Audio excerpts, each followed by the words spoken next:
Okay, so our third entrepreneur is Dr. Yu Il-han. Actually, not Yuhan.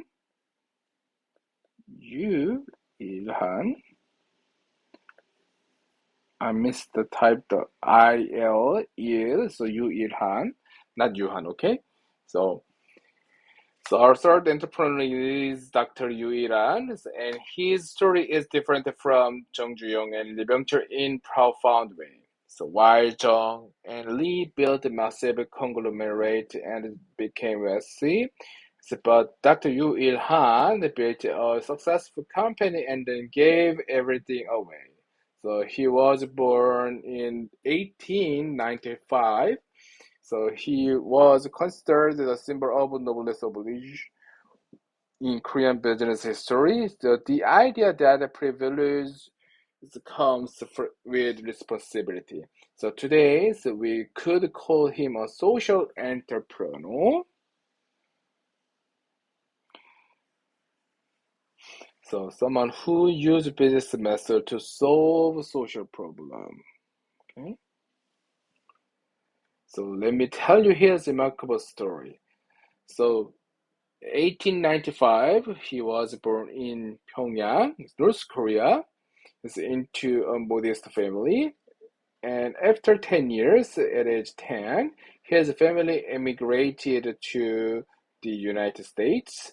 This was unusual for the time, so most Koreans that did not have the means to travel to America. So in America, the young Yu In-han went to school and learned English, but more importantly, he absorbed American values about work ethic and individual responsibility. So he learned the saying, if you don't work, you don't eat. This became a core principle for him. So he believed in earning what you receive. So from a young age, he worked part-time jobs, delivering newspaper, working in restaurants, whatever he could do to support his education. In 1919, while attending university, the March 1st independence movement erupted in Korea, massive protest against Japan's colonial rule. So in Philadelphia, young Yu Il-han and other Korean students organized soldiers demonstration as he met Korean independence activities, including Dr. Seo Jae-pil. So he was a famous Korean American independence fighter. So this experience ignited in Yu Il-han a deep love for Korea and desire to contribute to his homeland.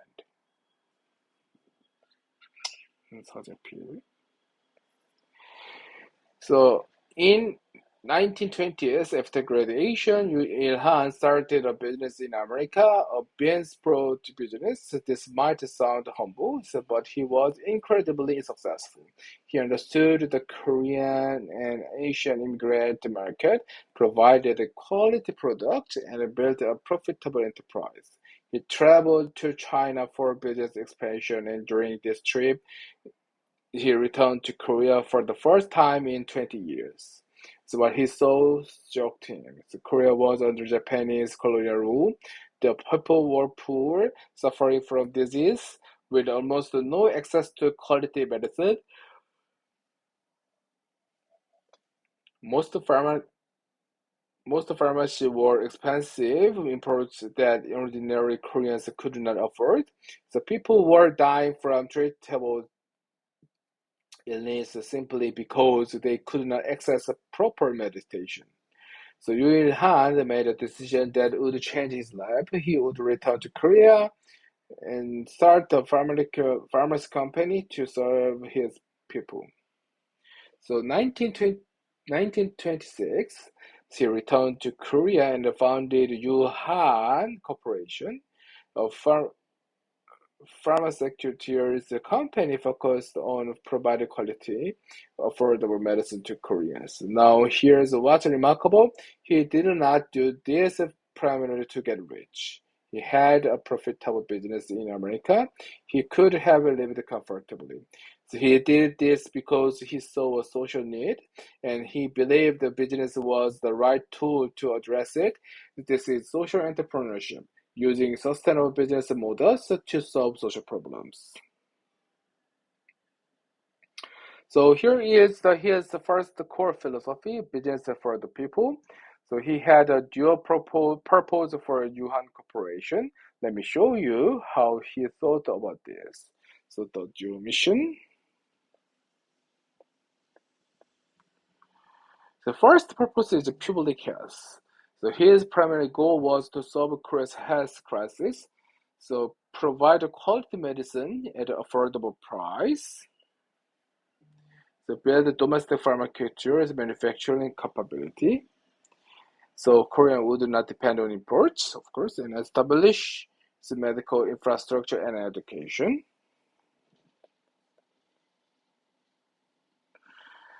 Okay, so and second purpose is sustainable profit. So not only for making money, sustainable.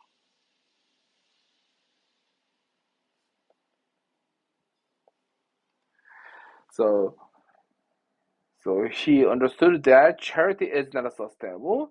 It's to truly help people long term, you need a business that can survive and grow. So build a profitable company, pay fair taxes, to contribute to national economic development. That these two purposes work together. Profit enabled purpose, purpose motivated profit. So this might sound obvious to us today, so many companies talk about doing well by doing good. But in 1920s, it's Korea, so this was revolutionary. So most businessmen either pursued pure profit or did pure charity. So Yuhan integrated both. So here is the lesson. The most sustainable way to solve social problems is often thought business, not charity. So charity depends on continued donation. Business creates self-sustaining solutions. Okay, so here is his second core philosophy: independence from political corruption. This is so impressive. So now here is where his story become even more impressive. So he maintained absolute ethical standards in an environment full of corruption. So let me tell you what happened across the multiple decades. Okay, so in 1950s, Korea's first president, Lee Seung-man, this is a typo.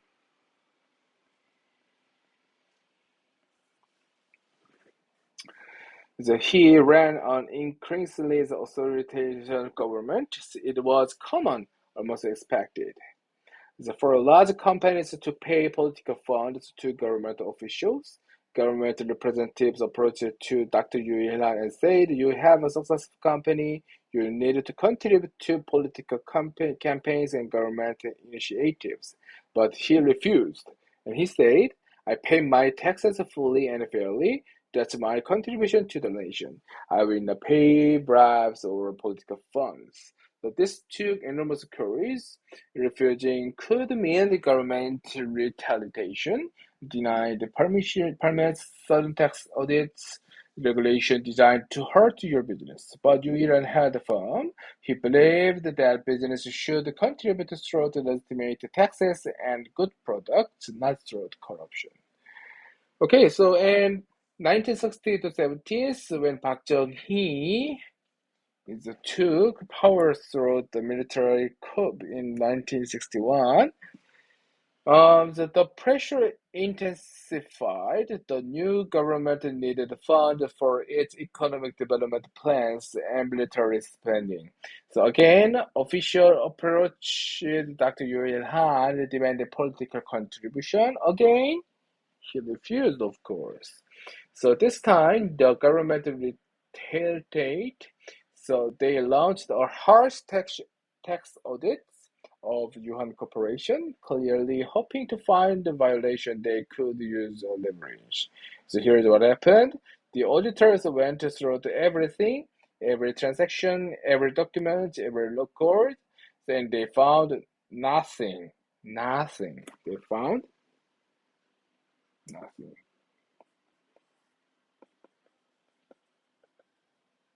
So Dr. Yui Han's books were too clean.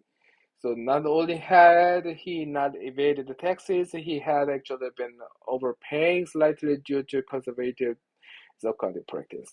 So the government was embarrassed. Not only could they not punish him, but they ended up awarding him the Gold Tower or the of Industrial Service Merit, 황금 훈장, 공훈장. So a medal recognizing his contribution to Korean industry. So the government even used Yuhan Corporation as an example in their tax promotion campaigns. This is how business should operate. So Dr. Yuri Han's principle was simple but profound. Corporate development should be achieved without political solutions. He believed business should succeed based on their products and services, not political connections. And the role of business is to pay fair taxes, not bribes. And corruption ultimately weakens both business and government. So in Korea's developing economy, where corruption was endemic, Dr. Yoo Il-han proved that ethical business was not only possible but actually successful itself. Okay, so here is the lesson. So integrity might cost you in the short term, but it's your strongest foundation long term. So once you compromise your principles, it becomes easier and easier to compromise again. Okay, so now we come to the most remarkable part of Dr. Yi Han's story. So how he distributed the wealth his company created. So he believed that a company does not belong only to its founder, it belongs to its employees, its community, and society. So this was a radical idea in mid 20th century Korea. So let me show you what he actually did. Okay, so sharing with employees.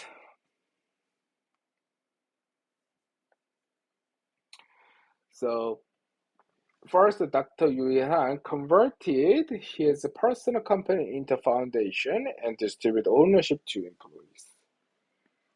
So think about what this means. Most entrepreneurs build a company and it remains their personal property. They might sell it someday or pass it to their children. The founder becomes wealthy and employees receive salaries. So Dr. Yu Il-han did something different. He essentially said, we built this together, so you should owe it together. So this was revolutionary. The employees were not just workers, they were owners. So employee, not just workers. So they were owners.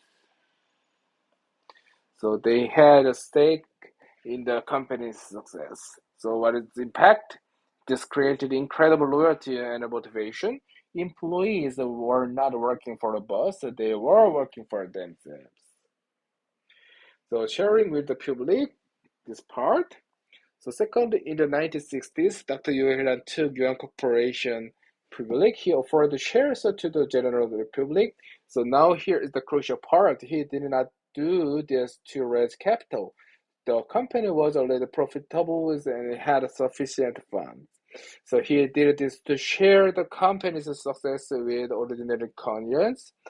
He offered shares at the base price for 100 won per share, essentially the minimum price, not trying to maximize what he could get. So those shares rose to 600 won per share. The ordinary Koreans who bought those shares made a 500% return. So Dr. Yu Han intentionally shared the wealth creation with the public. So here's the lesson. So true stakeholders capitalism means letting everyone who contributes share in the success, not just the founder. Okay, so invest. He also interested in invest in education.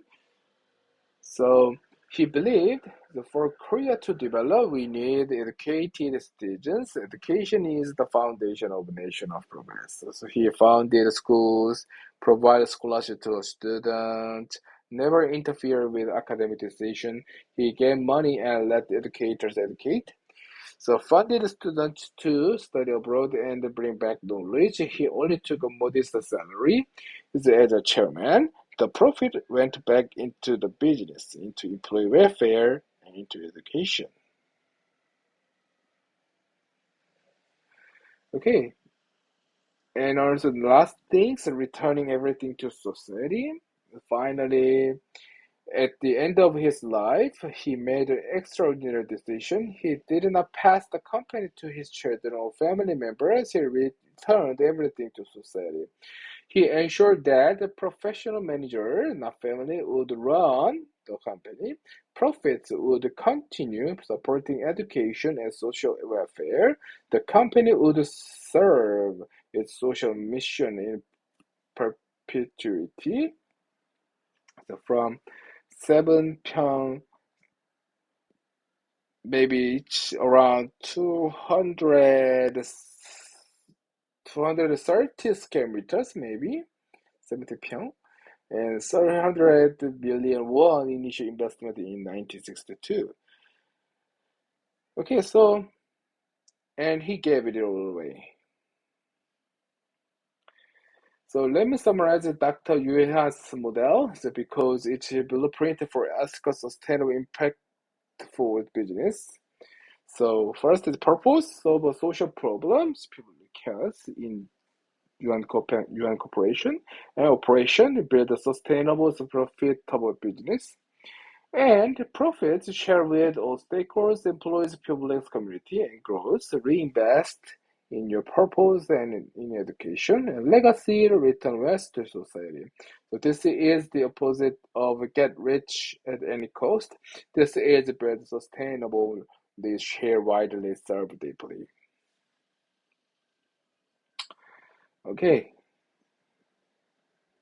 so it's all things about Dr. Yu Il-han's story. Um, mm, we need a break or not? Okay, so this is this is almost the last.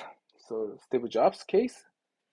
So he is our final entrepreneur, Steve Jobs, and I'm guessing most of you are very familiar with him. Steve Jobs was born in 1955 in California as a co-founder of Apple in 1967 at the age 21.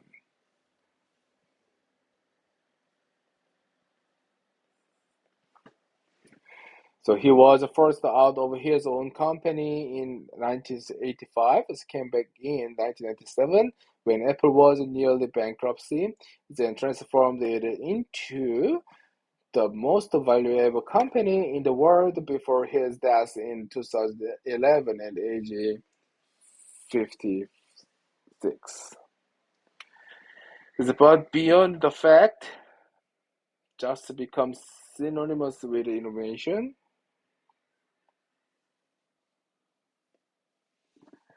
So his name is almost a synonym for thinking different.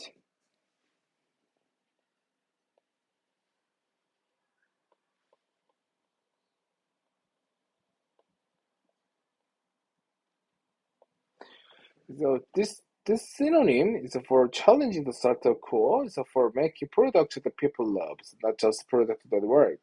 So he had a famous catchphrase at an Apple product launch. So he had showed the new iPhone, the new MacBook, go through all the features, and then just when you throw, he was done, he'd say, "Oh, and oh, Martin." Then he had realized something amazing nobody expected. The phrase "one more thing" captured his philosophy. It's always exceed expectation.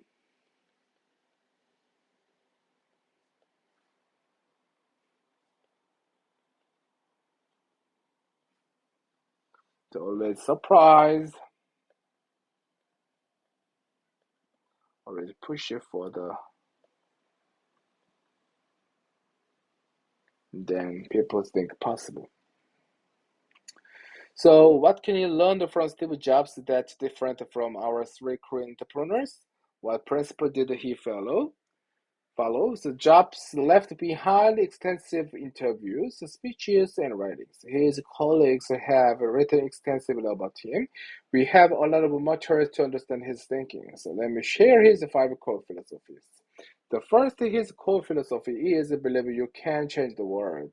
After Steve Jobs died, Apple created a memorial video called Remembering Steve. In it, there is a quote from Jobs that captured his fundamental belief. So what it is? So everything around you, the building, the technology, the systems, the rules, the product was created by ordinary people. It's not gods, not heroes, not people fundamentally different from you. So once you understand this, it's empowering. If other people created the world as it is, then you can change it. So let me show you the mindset shift Jobs represented. So first, traditional thinking, the world is fixed, accept things as they are. So accept the status quo, don't question authority, the expert know best, defer to credentials. So technology serves technology, make it for engineers. And here is the Jobs thinking. So the world is changeable, different. So everything can be improved. There's a question everything. Why does it work this way? Work. And third, the ordinary people can innovate. So make it for people, not engineers. And oh, technology serves humanity. This is the make it for people, not engineers itself.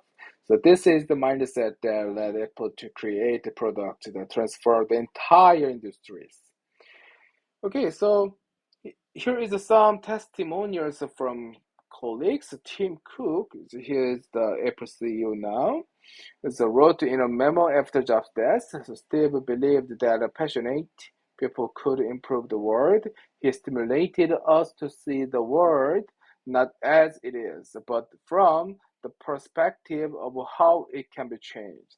And Jonathan Ive, Apple's chief design officer, wrote that Steve was not distracted by money or power. He believed that creating something beautiful, useful, and empowering was the way to express love for humanity.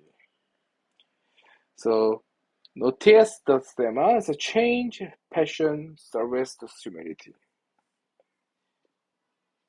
Change, passion, service to humanity.